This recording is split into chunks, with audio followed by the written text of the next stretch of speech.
Bon, victoire du Real Madrid aujourd'hui face à Getafe et amène-moi, s'il vous plaît, le FC Barcelone pour la finale de la Coupe du Roi. La bonne blague. Passons aux choses sérieuses. La famille, j'espère que vous allez très bien et je suis très content de vous retrouver sur la chaîne pour cette nouvelle vidéo. Vidéo dans laquelle on va débriefer ce match Getafe-Real Madrid. Match de Liga, le Real Madrid qui était en déplacement. Très bonne victoire de la part du Real Madrid, on ne va pas se mentir. Bonne victoire. Malgré, on va revenir sur la prestation du Real Madrid.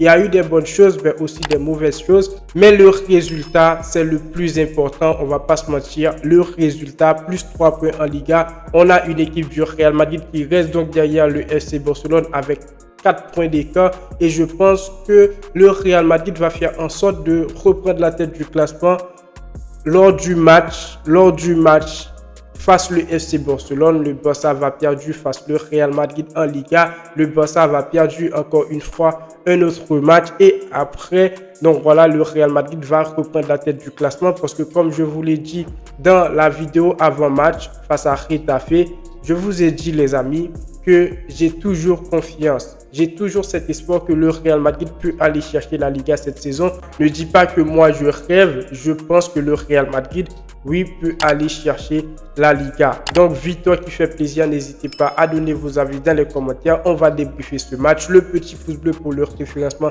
pour aider au développement de la chaîne. On est parti. Let's go.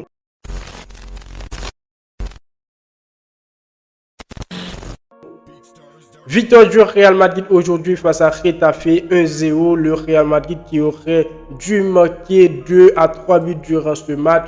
Une victoire que j'attendais de la part du Real Madrid et surtout sur un résultat comme quoi 2-0, 3-1 pour le Real Madrid. Mais bon, aujourd'hui, on a réussi à gagner 1-0 et ça fait déjà plaisir. Pourquoi? Parce qu'on ne veut pas de faux pas du Real Madrid en Liga, ou plutôt on veut plus de faux pas du Real Madrid sur cette fin de saison, les amis. Maintenant, ça va changer quoi? Aujourd'hui, on a vu une très bonne première période de la part du Real Madrid. Après, une deuxième période un petit peu plus bouillon. Mais la première période, pour moi, je suis satisfait. Et on va revenir sur le 11 qu'a aligné Carlo Ancelotti. Parce que je trouve que le 11, le nouveau système de Carlo Ancelotti, est tout simplement l'élément clé de cette première période du Real Madrid. Pourquoi? Aujourd'hui, Carlo Ancelotti est parti encore une fois sur un 4-4-2. 4-4-2 comme on l'a fait dans le dernier match avant le match face à Getafe. Mais Carlo Ancelotti, il a fait tourner. Au but, on avait Thibaut Courtois dans la charnière centrale, Raúl Asensio, David Alaba. Pas de Rudiger, mais dans la vidéo avant-match, j'avais dit, pour moi, j'aurais aimé voir Rudiger jouer. Mais ça fait un peu de repos pour Rudiger et ça aide énormément pour le match qu'on va devoir jouer en finale de Coupe du Roi face au FC Barcelone. En latéral, on retrouve Lucas Vázquez, Franck Garcia. Au niveau du milieu de terrain, on retrouve Tchouaméni, Valverde et Brahim Diaz. Dans la vidéo avant-match, j'ai pas mis Valverde, un peu de repos pour Valverde. Et dans le secteur offensif, on a retrouvé Vinicius, Endrick et Arda Güler. Mais plutôt un Real Madrid qui jouait sur un 4-4-2. Pourquoi je dis que le système est un petit peu l'élément clé de la première période du Real Madrid, malgré on n'a pas marqué beaucoup de buts, mais on a retrouvé un peu plus de dynamique au niveau du secteur offensif. On a retrouvé un Vinicius beaucoup plus à l'aise.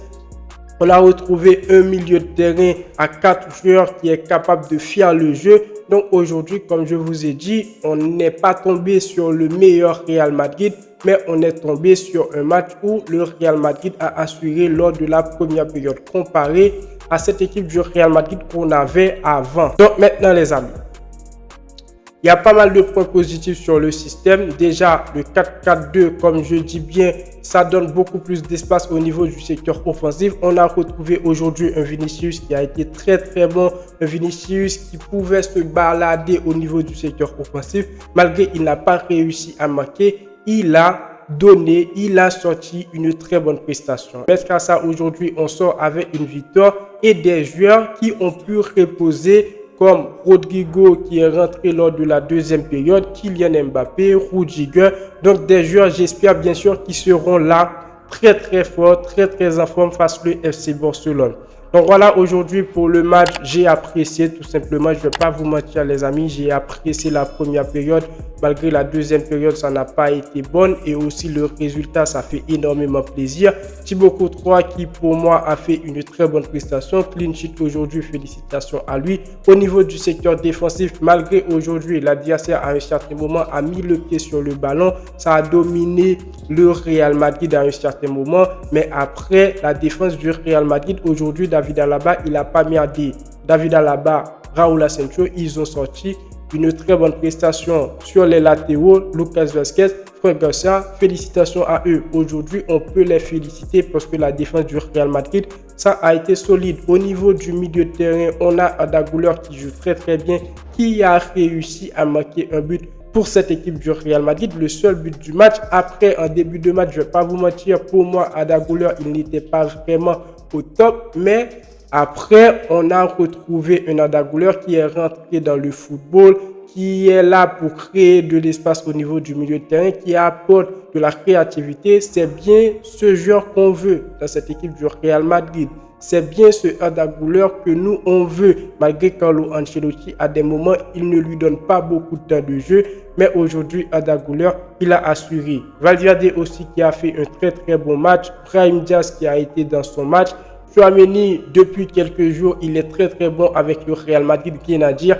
Et au niveau du secteur offensif, Vinicius, Endrick. Aujourd'hui, Endrick, il a raté pas mal de trucs, tout ça.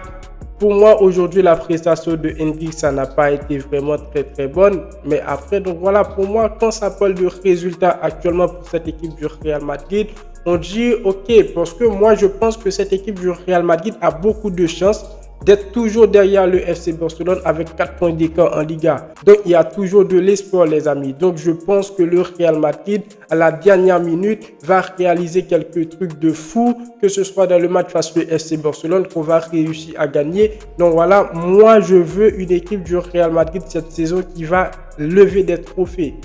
Je ne sais pas si le Real Madrid va gagner la Coupe du Roi. N'hésitez pas à donner vos avis dans les commentaires. Mais la prestation qu'a donnée le Real Madrid aujourd'hui, ce n'est pas une prestation qui peut nous assurer que cette équipe du Real Madrid peut battre le FC Barcelone samedi. Je ne sais pas si le Real Madrid va réussir à battre le FC Barcelone en Liga. Tout ce que je sais, c'est que le Real Madrid aujourd'hui, lors de la première période, nous a montré une équipe qui veut quand même progresser, voilà. Mais c'est vraiment pas le bon timing parce qu'on est déjà éliminé en Ligue des Champions. Il nous reste tout simplement la Liga, tout ça. C'est pas pour critiquer le Real Madrid. On sait tous que Carlo Ancelotti, que les joueurs, ils ont merdé. Mais aujourd'hui, donc voilà, pour débriefer ce match, les amis, je suis satisfait du résultat.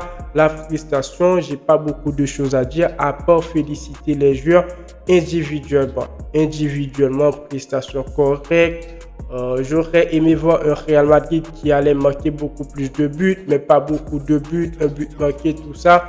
Donc voilà, pour moi, aujourd'hui, on peut se calmer. On peut attendre samedi où on va affronter le FC Barcelone et j'espère que le Real Madrid sera donc au niveau pour battre le FC Barcelone. Et après, lors de la deuxième période, on a un Camavinga qui est rentré, Camavinga qui est sorti, si je ne me trompe pas, sur blessure. J'espère qu'il ira très très bien, qu'il sera capable de jouer face au FC Barcelone. Et avant même de terminer la vidéo, les amis, ce que je voulais ajouter concernant cette équipe de Getafe, les jeunes qui sont passés dans cette équipe du Real Madrid, Rodriguez et Peter. Ces joueurs-là, ils n'étaient pas venus pour jouer tout simplement au football. Ils étaient venus pour casser le Real Madrid. Pas mal de fautes, les amis. Depuis la première période, deuxième période, il y avait pas mal de fautes. À un certain moment, je me croyais tout simplement en train d'assister à un match de boxe. Donc voilà, ces joueurs, peut-être qu'ils ont la rage d'être pas actuellement dans cette équipe du Real Madrid. Mais en voyant tout ça de loin, je pense que Florentino Pérez, il est vraiment fautif. La politique du Real Madrid, ça doit changer si on veut avoir un meilleur Real Madrid. Parce que ces joueurs, ils sont capables de jouer. Donc voilà, à un certain moment, on doit se dire le match est terminé. Le Real Madrid a gagné, c'était le plus important.